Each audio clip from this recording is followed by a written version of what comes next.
These floating cities represent a military apparatus unlike anything humanity has ever built. The United States currently maintains over 800 military bases around the globe, fueled by a defense budget that accounts for 37% of all military spending on Earth.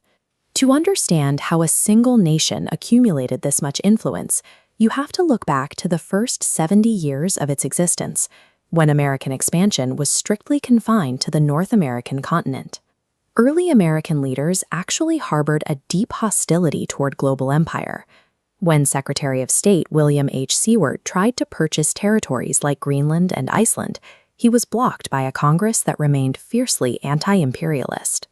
This reveals the central paradox of the American story.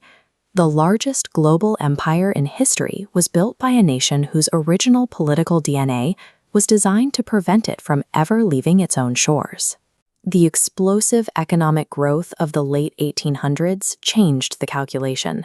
A larger, more complex industrial economy required a centralized federal bureaucracy, one capable of pushing American influence overseas to secure new markets. By 1898, President William McKinley used this new executive power to pull a reluctant country into war with Spain, specifically to protect growing American commercial interests in the Caribbean. The victory was swift, and it left the United States in sudden possession of Puerto Rico, Guam, and the Philippines. Within just 2 years, the U.S. followed up by annexing the Kingdom of Hawaii, Wake Island, and American Samoa. World War I demonstrated the decisive reach of this new military power. Following the war, President Woodrow Wilson attempted to use that leverage to remake global politics through an international organization called the League of Nations.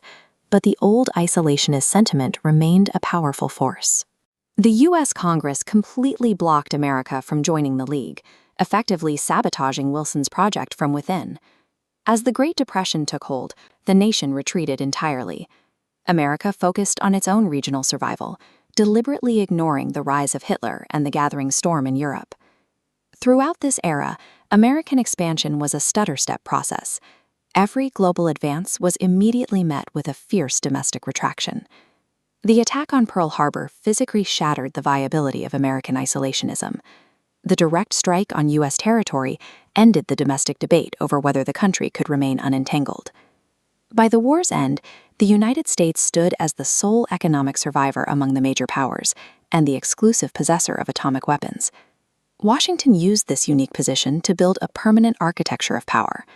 They established the United Nations, attempting to replace international conquest with a system of international law. To secure the global economy, they brokered the Bretton Woods Agreement, creating the World Bank and the IMF to tie global financial stability directly to the United States.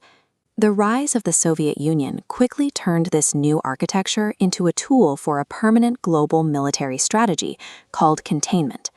Unlike previous eras, the U.S. refused to dismantle its military machine after the war.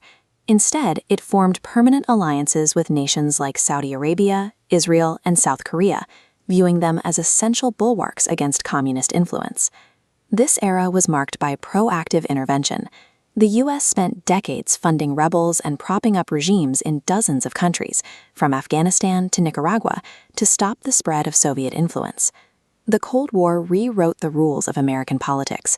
It effectively defeated the isolationist faction and normalized a state of perpetual global intervention. The fall of the Berlin Wall offered the United States a clear historical opportunity to safely draw down its military and return to its isolationist roots.